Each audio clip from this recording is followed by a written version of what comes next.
The interrogation chamber aboard the Zephyrian dreadnought Dominance was designed to break even the strongest wills. Its walls pulsed with a sickly bioluminescent glow, and the air itself seemed to whisper of despair.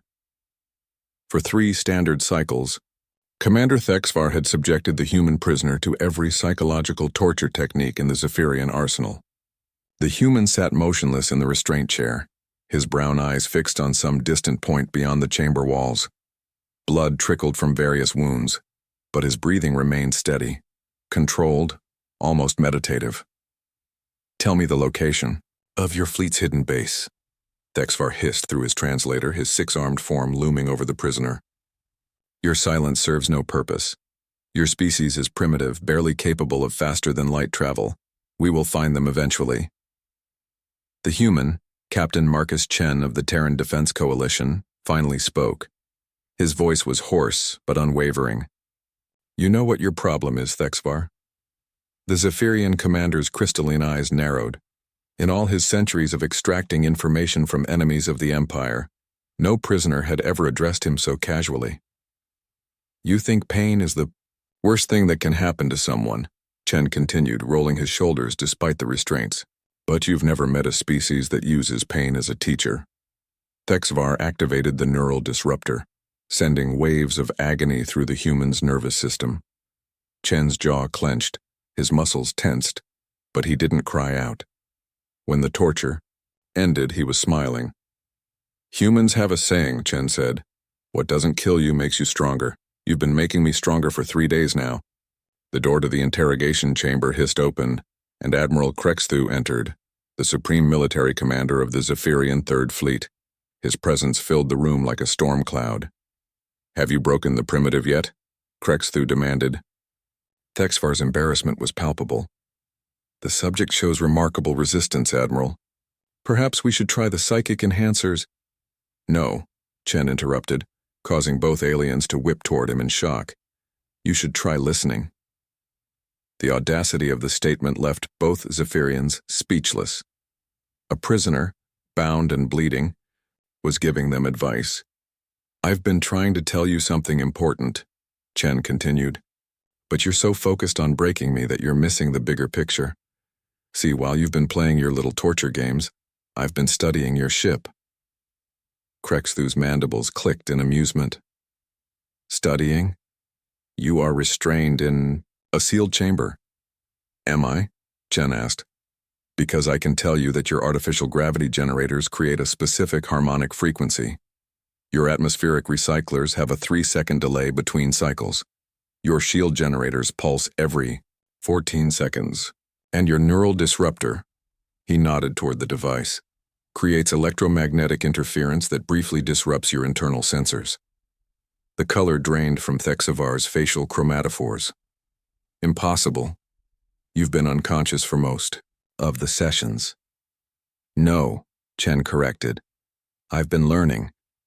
You see, humans have this peculiar trait. We adapt, not just biologically but mentally. Every torture session, every pain threshold you thought you were testing, I was memorizing. Your techniques, your technology, your weaknesses." Admiral Krexthu stepped forward, his towering form casting a shadow over the bound human. "Even if this were true, what could one broken prisoner accomplish?" Chen's smile widened. "Who said I was broken?" The lights in the interrogation chamber flickered. Then the gravity fluctuated. Alarms began blaring throughout the ship. "You see," Chen explained conversationally as chaos erupted around them, "humans have another saying. Give me a fulcrum and a lever and I can move the world. You gave me 3 days to find my fulcrum." Thexvar frantically activated his communicator. "Engineering, report." The response came through static. "Sir, we're experiencing cascading system failures. The harmonic frequency resonance is overloading our primary systems. It's like someone fed our own shield pulse back into the power grid." Chen flexed his wrists and the restraints, weakened by the electromagnetic pulses he'd been mapping, clicked open. "The thing about humans," he said, standing slowly, "is that we don't just survive torture. We learn from it, we adapt, and sometimes we turn it into a weapon." The dreadnought shuddered as its engines began failing. Throughout the ship, Zephyrian crew members struggled with systems that were turning against them, their own technology singing a song of destruction, conducted by a species they'd underestimated. Admiral Krexthu drew his plasma weapon, but Chen was already moving. 3 days of studying Zephyrian reflexes and muscle structure had taught him exactly how they would react. He ducked under the blast, closed the distance, and struck nerve clusters he'd identified during his torture. As the Admiral collapsed, Chen caught the falling weapon. "You want to know where the human fleet is?" he asked, stepping over the unconscious forms of his captors. "Look around. We're everywhere you didn't think to look.